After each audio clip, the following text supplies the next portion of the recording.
pour la plupart des gens aujourd'hui, spirituel veut dire quitter le monde matériel. Donc, s'élever hors du monde matériel.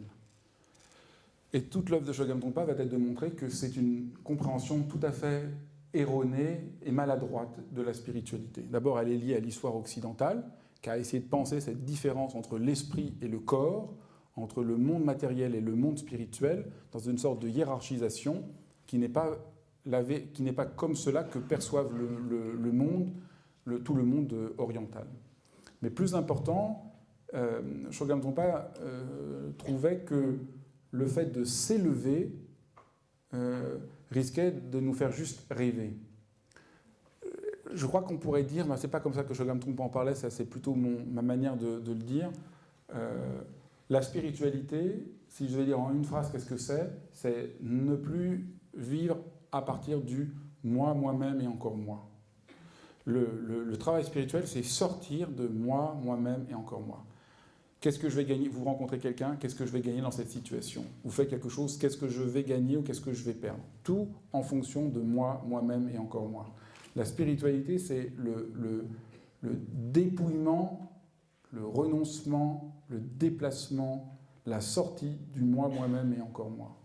Et je crois que Shogam Trungpa l'a montré avec une incroyable intelligence, qu'on retrouve dans toutes les traditions spirituelles, mais je trouve que Shogam Trungpa, dans sa radicalité, permet de vraiment comprendre le déplacement.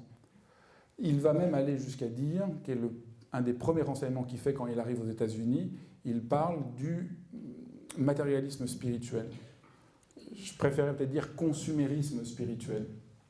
Ce qu'il dit, c'est tout le monde est d'accord, il y a une attitude devant le monde qui est de consommer. On consomme et on croit qu'on va être plus heureux, qu'on va avoir plus de confort, plus de sécurité, qu'on va se sentir mieux si on a un peu plus de biens, plus d'argent, plus... Et on a l'impression que la spiritualité, c'est sortir de ça. Et il dit non, mais attention, ça c'est un mode de consumérisme. Il y a un autre consumérisme qui est tout aussi sournois, peut-être même plus, qui est le consumérisme intellectuel. C'est je trouve mon idéologie et j'ai raison contre tout le monde parce que j'ai la bonne pensée. Alors là, le XXe siècle est empli de la catastrophe du consumérisme intellectuel. Combien de gens ont été convaincus d'avoir raison, indépendamment de ce qu'ils ressentaient, indépendamment de la rencontre avec quelqu'un. Il y a vraiment une crispation idéologique qui construit ce qu'il appelait, si vous vous souvenez, le cocon. Il y a un cocon, on vit comme dans un cocon, on est complètement à l'abri, on est abrité du monde, c'est moi, moi-même et encore moi.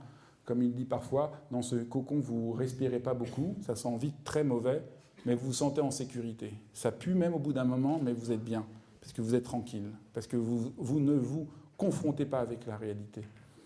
Et donc, on peut tout à fait utiliser une idéologie, on peut utiliser le bouddhisme aussi. Je suis bouddhiste, alors il arrive ça. Ah oui, mais je suis bouddhiste, alors ça c'est le karma, ça c'est l'interdépendance, ça c'est l'impermanence. Vous voyez, on a les réponses à tout, mais vous pouvez prendre le communisme, vous pouvez prendre ce que vous voulez. Il y a vraiment... Alors la spiritualité, c'est un dénuement, c'est un dépouillement, c'est prendre le risque d'entrer en rapport à la réalité sans aucune garantie. Et il y a une troisième forme de consumérisme ou de matérialisme, c'est spirituel. Vous n'êtes pas du tout pris dans la matière, vous êtes dans la spiritualité.